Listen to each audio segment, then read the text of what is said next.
আজকে ছিল থার্ড বিয়ে বাড়ি। আমার লুকটা কেমন হয়েছে সবাই জানিও তো। এই শাড়িটা না আমার ভীষণ পছন্দ হয়েছিল। এটা আমার বা মায়ের শাড়ি নয়, এটা আমার মামিমার শাড়ি।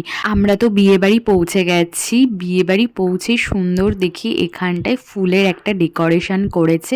আর আমি যে দিদিদের সাথে গিয়েছিলাম সবাই তো সেলফি টেলফি তুলতে, আর এত সুন্দর ব্যাকগ্রাউন্ড দেখে ছবি টবি তুলছিল।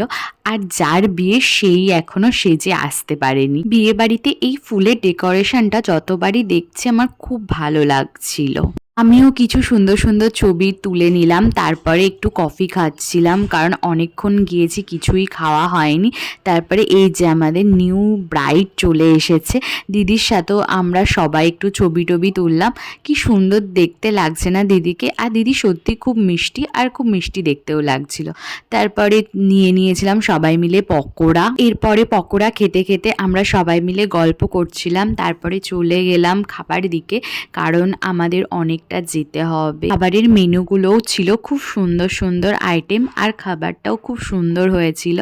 আমি তো এখানে মন দিয়ে খাচ্ছিলাম আর গল্পও করছিলাম সবার সাথে, কারণ সবার সাথে অনেক দিন পরে দেখা। ছিল দই কাতলা, মাটন কারি, আরও অনেক কিছু। সত্যি খাবারগুলো খুব সুন্দর করেছিল।